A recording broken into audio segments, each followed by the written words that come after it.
വ്യക്തികളെ നമുക്ക് നോക്കേണ്ടതില്ല.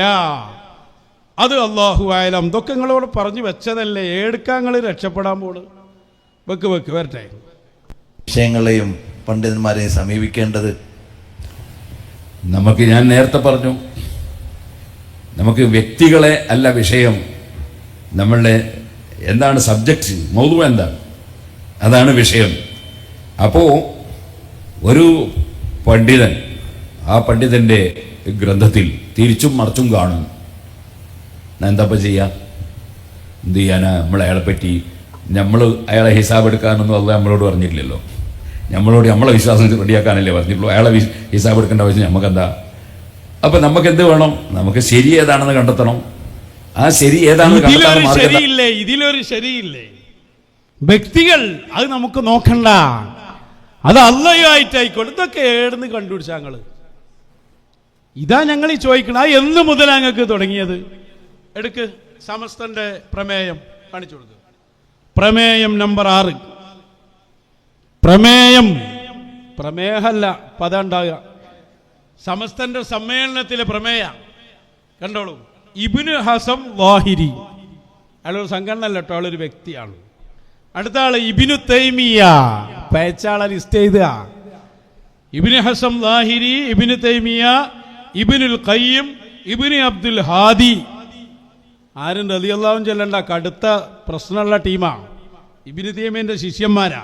ഷൗക്കാനി, പിന്നാരാ? ഇബ്നു അബ്ദുൽ വഹാബ് അൻ-നജ്ദി, ജലാലുദ്ദീൻ അഫ്ഗാനി, മുഹമ്മദ് അബ്ദു, റഷീദ് റിദ, അൽമനാർ പത്രാധിപർ. ഇതൊന്നും ഇപ്പോൾ ഉറപ്പിക്കാൻ പറ്റൂല, ഓലങ്ങനെ എഴുതിയിട്ടില്ലെങ്കിലോ. റഷീദ് ഇല്ലതിൻ്റെ കൈപ്പടി പടങ്ങൾ ആരോ കണ്ടിനോ? ഇബ്നു അബ്ദുൽ വഹാബിന്റെ കയ്യെഴുത്ത് കണ്ടോല ആരാപ്പള്ളി? അയാൾ അങ്ങനെ എഴുതിയിട്ടില്ലെങ്കിലോ?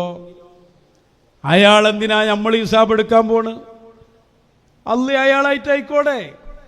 കെ എം മൗലവിന് എന്തിനാ നമ്മൾ പറയണേ? അയാൾ അങ്ങനൊന്നും പറഞ്ഞിട്ടില്ലെങ്കിലോ? അപ്പൊ അങ്ങനെ ഓരോരുത്തരും ഇങ്ങനെ എണ്ണുക.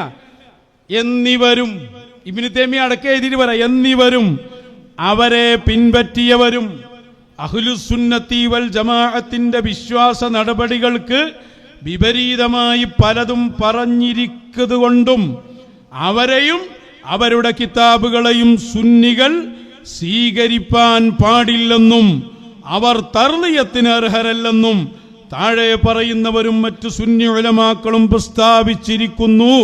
അതാണ് നമ്മുടെ നിയമമെന്ന് ഈ യോഗം തീർച്ചപ്പെടുത്തുകയാണ്. ഇബ്നു തൈമിയ അടക്കം എഴുതിയിട്ട് സമസ്തന്റെ പ്രമേയം. എന്നിവരും, അത് വ്യക്തികളാ.